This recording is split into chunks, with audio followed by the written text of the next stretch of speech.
Next question है, एक data है, इसमें माध्यक निकालना है। तो माध्यक निकालने के लिए चलिए डेटा ले लेते हैं। 40 से 45, 45 से 50, 50 से 55, 55 से 60, 60 से 65, 65 से 70, 70 से 75।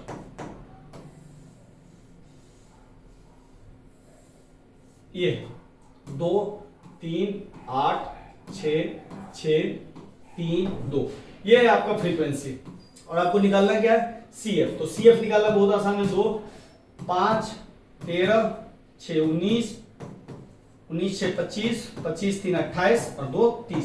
क्योंकि 30 ही है तो यहाँ NB कितना होगा, 30। और आप जानते हैं माध्यक वर्ग निकालने के लिए N/2 निकालना पड़ता है, जो कि हमारा हुआ 15। अब एक बात बताइए, 15 कहाँ आया होगा? तो भाई 13 और 6 को जोड़ के 15 आया होगा। तो 13 6 वाला केस में आपका जो माध्यक वर्ग है ये फ्रीक्वेंसी वही हो जाता है, और इससे ऊपर वाला आपका हो जाता है CF। ये सारा कुछ मिल गया।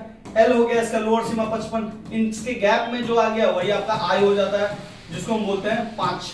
तो चलिए सारा कुछ मिल गया। तो चलिए फॉर्मूला डालिए, M बराबर L plus N/2 minus CF upon F into I। ये हो गया।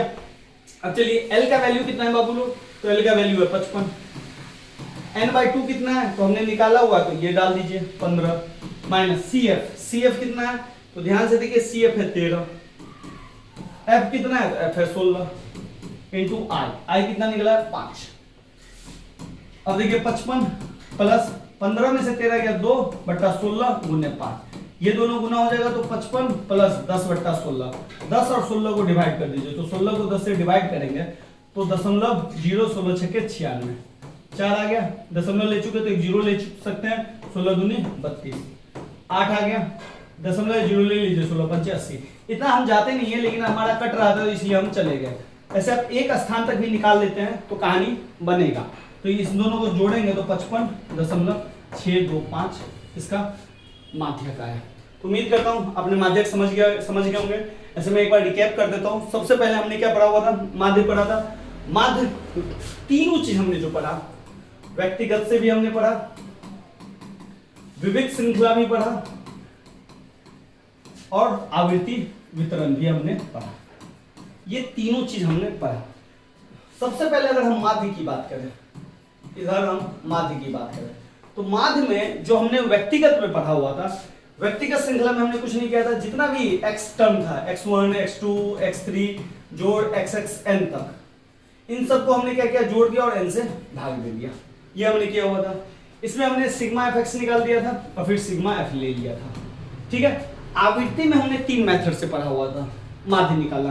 पहला मेथड को हम बोलते थे प्रत्यक्ष मेथड, प्रत्यक्ष। दूसरे मेथड को हमने बोला हुआ था कल्पित माध्य, और तीसरे मेथड को हमने क्या बोला था? पग विचलन। अच्छा, हम माध्य को जो सिंबल लेते थे वो x बार लेते थे, इतना आपको याद होगा। प्रत्यक्ष मेथड से यही फॉर्मूला है, x बार बराबर सिग्मा fx बटा सिग्मा f। बस इसमें जो है डेटा अलग तरीके से प्रयुक्त रहता है और इसमें अलग तरीके से। ये विविध है क्या, वो देख लीजिएगा। कल्पित माध्य में हम कुछ नहीं करते हैं, a ले लेते हैं, सिग्मा fd निकालते हैं बटा सिग्मा f निकालते हैं। d जो आपका एक्स्ट्रा है, तो d के लिए आप क्या करते हैं? x में से a घटाते हैं। x क्या है? यहाँ का ही x, यहाँ का x है, और a क्या है? इसी x में से a को चुन लेते हैं और उसमें से घटाते हैं, वही d निकल जाता है। पग विचलन में a plus sigma f d dash है, ध्यान दीजिए d डैश है, बटा सिग्मा f इंटू I भी बोलते हैं, कुछ लोग h भी बोलते हैं। d डैश निकालने के लिए कुछ नहीं करते हैं, ये जो पहले हमारा d निकला होता है उसी को हम I से भागा दे देते हैं। तो कुछ लोग I बोलते हैं, कुछ लोग यहाँ पे h बोलते हैं, तो इस बात को ध्यान रखिएगा। अगर I है तो I ले लेंगे, h है तो h ले लेंगे। ये पग विचलन था। सेकेंड हमने बहुलक निकालना सीखा। व्यक्तिगत का बहुलक जो सबसे ज्यादा आवृत्ति है, सबसे ज्यादा बारंबारता जिसकी हो, बारंबारता मतलब जिसकी सबसे ज्यादा फ्रीक्वेंसी हो, यानी कि सबसे ज्यादा जिसकी आवृत्ति हो, वही है। इसमें भी सबसे ज्यादा आवृत्ति जिसकी होगी वही हो जाएगा, ये वाला टर्म भी यही हो जाएगा। आवृत्ति में जो फॉर्मूला था वो था आपका, अच्छा बहुलक को हमने डिनोट किससे किया था? जेड से। तो जेड बराबर जो फॉर्मूला बना था वो बना था आपका L plus F1 minus F0 बट्टा, इसी को हम रिपीट करते हैं, F1 माइनस F0, नया F2 लगा देते हैं, बस F1 की जगह हम 2F1 लगा देते हैं। इंटू आई। जो कैसे है ये भी आप देख लीजिएगा। थर्ड हमने देखा आज माध्यिका, माध्यिका या माध्यक, ये दोनों एक ही का नाम है, सिंबल है इसका एम। तो व्यक्तिगत में दो तरीके से निकलता था, ये आपने देखा।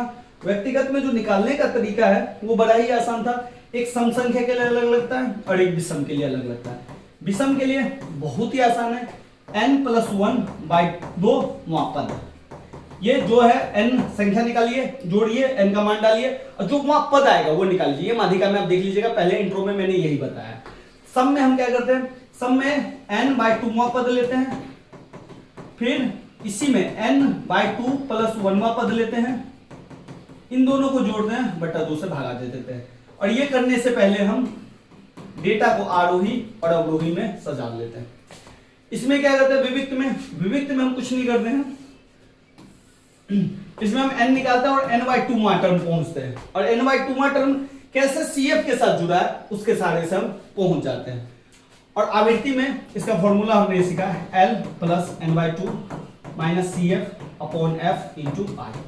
ये फिर एक फॉर्मूला हमने और एक्स्ट्रा आपको सिखाया कि तीनों का माध्य, बहुलक, माध्यिका का संबंध कैसे है। तो संबंध के लिए मैंने आपको फॉर्मूला बताया कि बाबू लोग Z बराबर 3 गुने माध्यिका - 2 गुने माध्य। ये फॉर्मूला बहुत इंपॉर्टेंट है। 2 दिया है तो तीसरा इससे आराम से निकल जाएगा, और नहीं तीनों अलग अलग निकाला तो तीनों का अलग अलग मेथड दिया है। उम्मीद करता हूं आपको सेशन अच्छा लगा होगा। सेशन अच्छा लगा लाइक जरूर कीजिए।